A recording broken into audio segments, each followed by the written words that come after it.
Hey guys, what's up? I've been trying to give the whole YouTube thing a shot, so I figured that there's no better time to do it now that there's a new game that came out.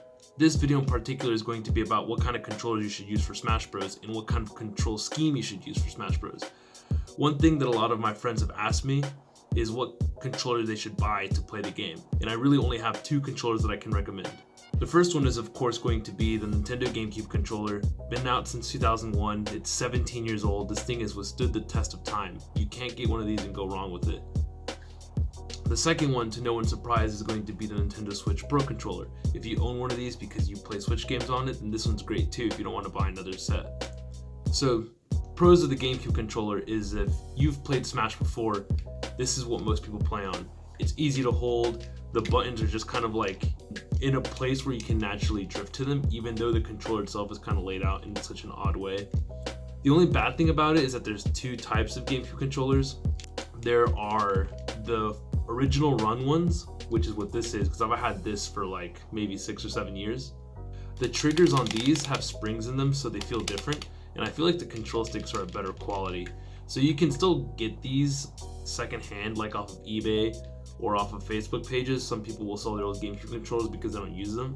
But any new GameCube controller you buy is going to have either the Smash Ultimate logo on it or the Smash 4 logo on it. And I really don't like those because they feel like they're made out of cheap plastic and the triggers are looser and the stick feels less sensitive. But a lot of people say that they can't really tell a difference.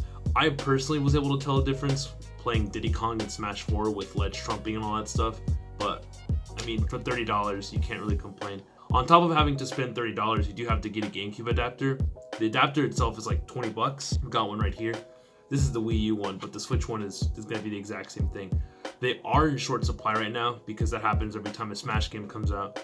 They've actually gone up in price to $24.99, but if you wait a little bit, I'm sure they'll go back down to 20 bucks. You know, capitalism and all that, supply and demand. Another thing about the GameCube controllers is the triggers are analog.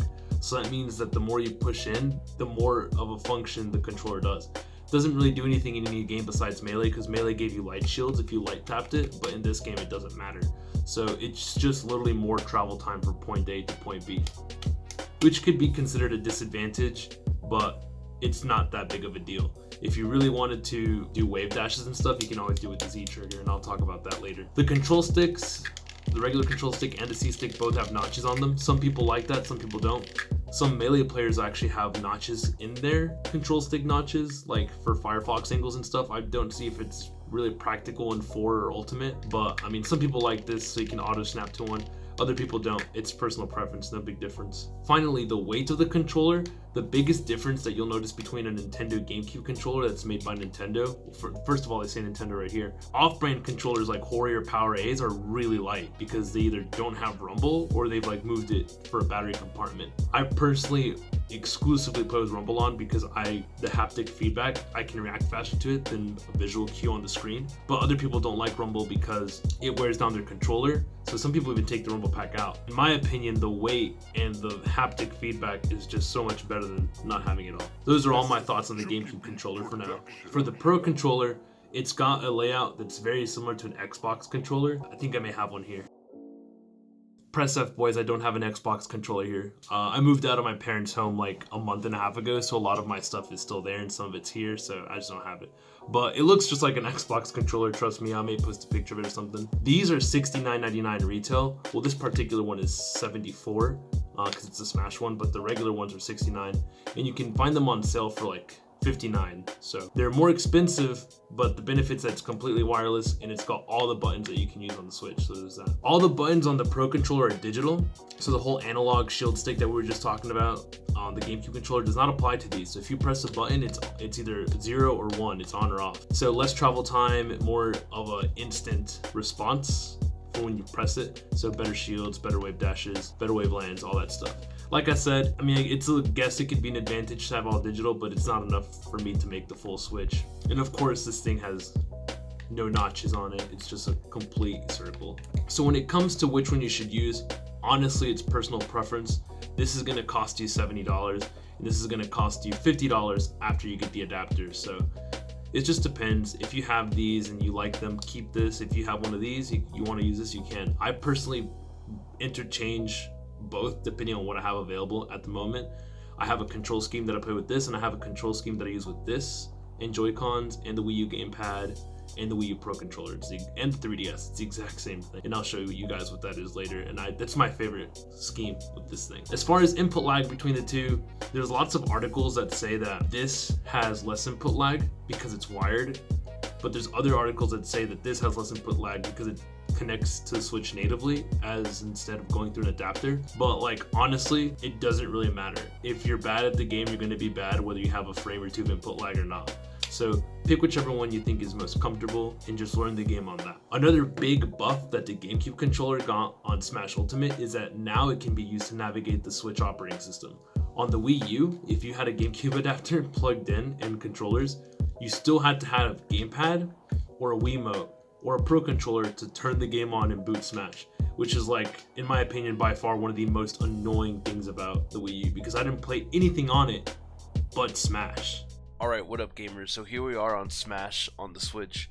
So I'm going to show you guys the controllers I use for the GameCube and the Pro Controller. First, I'm going to start by showing you guys how to enable wired mode only on Pro Controllers. So you go to the Switch main menu, come down to your settings, and then just scroll all the way down to controllers and sensors. It is this Pro Controller wired communication toggle. If you turn it on, you can only use the USB-C to plug into the Switch and have this be recognized. Alright, so let's go into our controls. So I made up a tag so we could edit. First, we're going to do the GameCube controller. So these are the defaults, right? Most people like to switch smash attack stick to tilt attack because that makes this a lot easier to do. Normally people use C6 for smashes, which is funny because I started playing in Smash 64, so I never did that because I couldn't have a C stick. So I learned how to do it like this, and then like I never use tilts. Tilt to stick is better because you can do tilts out of run, and in this game that's going to be very important. Alright, so the next thing that I changed on my controller is I turned tap jump off and sensitivity to high. Apparently sensitivity only has to do with how you buffer smash attacks, so it's not that big of a deal, but it's now I've got used to it, so I stick with it. Of course I play with Rumble on like I mentioned earlier, and the AB smash attack is something that you can toggle on or off. It was actually updated and added into a patch like halfway through Smash 4's lifespan for 3DS players to do smash attacks easier, so it's a pretty cool thing. I've never used tap jump to jump. Even on the 64 I used the yellow C buttons to jump, so I've gotten used to it. If you turn tap jump off, you can still use the X and Y buttons to jump. I actually use Y to jump because in Melee it's easier to do short hop Falco lasers with it, and also makes it easier to get to the C stick so you can do short hop dares and stuff like that. Some people set Z to jump, but I prefer it to be grab. And then finally I set L to jump as well for a particular tech that I'll show you guys in a bit. It has to do with maintaining momentum while moving in one direction. So I jump and then hit the C stick in the other direction, and I maintain my momentum in the opposite direction. It's really good for Squirtle Fair and Diddy Fair when you're trying to challenge Spaceys off stage. In this game, also, if you hold both shield buttons, you can angle your shield at whatever angle you want. But if you have one of your shield buttons set to jump like I do, of course you can't do that.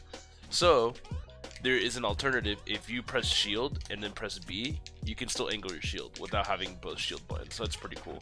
So there's that. Those are all my controllers for this. Let's do Pro Controller. So for Pro Controller, most of it's the same, so I'll change this to tilt stick, and then I'll turn tap jump off again and turn this to high. So okay, and then out of out of comfort, I changed these two triggers to shield and these two to jump, because I played with this control scheme on 3DS, and if a controller has this button layout, I by default just default to how I used to play on 3DS, and this is grab. So these are my buttons on Pro Controller. That's cool. Some top players apparently remap their taunts to shield to have more inputs when they are mashing, which I thought was pretty cool. I may experiment with that sometime. Alright, so let's go into training mode. Alright, so here we are in training mode. I know that there's a training stage, but it's easier to show this technique on Fox on this stage. But anyway, here's the whole shield dropping thing, or not the shield dropping, but the shield shuffling. And my shield will never, well, I will never drop through the platform while that's going on. So, you know, moving it all around, which is pretty cool. So I'm going to show you guys how to do that covering forward air thing that I was talking about with L jump. So jump off stage by pressing L and drift back on stage, right? So you're just covering momentum. You can do this with Y, but if you do L, you can use your right thumb to hit C stick outwards, and you really can't do that with Y jump as consistently. So this is like the easiest way to do it, and then you cover this entire angle. It's really cool because you can do it with stuff like this. Drift back on stage down there. I mean, there's so many things that you can do with L jump specifically for off stage game. So I prefer to do it like that. So I'm gonna throw this Fox off stage and edge guard it. Oh wow.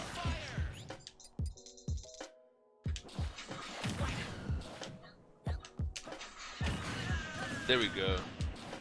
So that was kind of like an odd way to do it because the CPU will only Firefox, but in games you can usually get players who are trying to Fox illusion back to stage.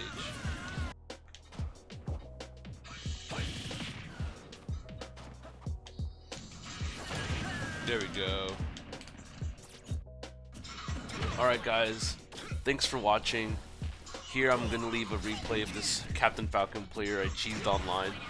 But if you like the video, please leave a like, or comment, all that good YouTube stuff.